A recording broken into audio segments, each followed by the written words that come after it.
Siamo con l'onorevole Viola del Partito Democratico di San Donà di Piave e di tutta il Basso Piave, insomma. Onorevole, parliamo naturalmente della manovra Monti. Lacrime e sangue per tutti, sembra, o solo per alcuni?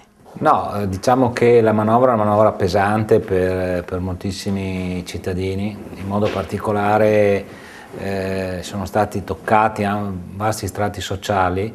Ci sono alcune cose più simboliche che poi che non producono realmente grandi entrate. Purtroppo il tema vero è che queste manovre, per fare tra virgolette cassa, devono avere una platea molto ampia e quindi inevitabilmente si sono toccate in molte categorie, molte fasce sociali.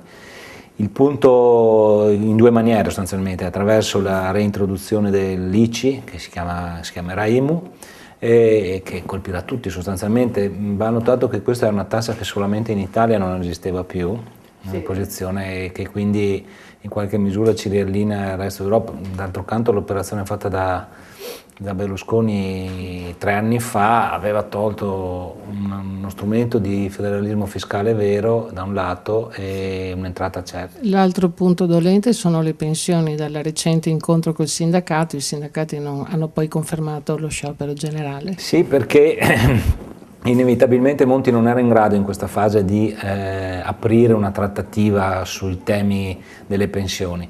Mi pare che tutti concordino che il passaggio al contributivo per tutti sia stato di fatto una cosa che andava fatta, è un principio di equità, un patto intragenerazionale e intergenerazionale che andava fatto. Più difficile è l'applicazione sostanzialmente dell'uscita del meccanismo delle pensioni di anzianità. Certo, poi c'è anche il problema, i lavori usuranti sono stati considerati o meno? No, sono stati considerati e il punto vero è però che questi rappresentano una parte, diciamo che sta anche questa esaurendosi, una parte di questi lavori esauranti. Il punto più grosso proprio per la crisi economica in cui siamo sono i cosiddetti prepensionamenti per crisi aziendali, che ce ne sono moltissimi, sono stati molto usati anche nelle trattative sindacali per favorire la composizione di queste vertenze. Mi dispiace poi onorevole, ma non posso evitare di farle la domanda circa i costi della politica e la querela appena uscita riguardo alla riduzione degli stipendi dei deputati e dei senatori poi. Ma qui il Parlamento mesi fa, io posso dire che il Partito Democratico prima di tutti aveva proposto una Maastricht, l'avevamo chiamata la Maastricht degli stipendi parlamentari, sostanzialmente una media degli stipendi dei parlamentari delle diverse nazioni dell'euro e su questa attestare anche la nostra. Su questo ho fatto un lavoro con la commissione cosiddetta Giovannini, che è il presidente dell'Istat, che aveva il compito di fare questa verifica.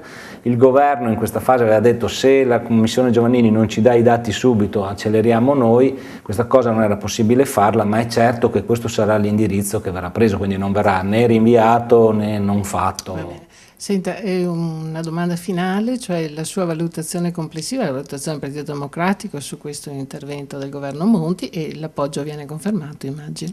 Sì, assolutamente. Noi pensiamo che questo prima passo del governo Monti fosse un passo molto duro e necessario. Non abbiamo messo in discussione l'essenza di questo governo, riteniamo che debba portarci al 2013 e quindi faremo di tutto per sostenerlo, anche chiedendogli le migliorie di cui parlavamo prima. Non abbiamo dimenticato ad esempio che uno dei temi su cui si sta lavorando è quello di innalzare il tetto delle pensioni oltre il quale non si applichi la deindicizzazione rispetto all'indice ai costo della vita, quindi portarlo almeno a 1.400 euro. Anche qui è una trattativa difficile, ma non perché noi vogliamo mettere in discussione, ripeto, l'essenza della manovra.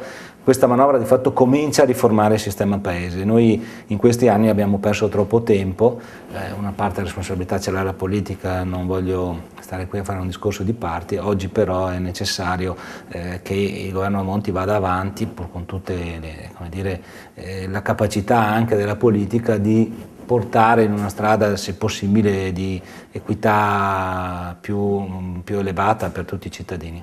Ringraziamo l'onorevole Viola del Partito Democratico e auspichiamo di averlo ancora ai nostri microfoni e alle nostre telecamere. Grazie.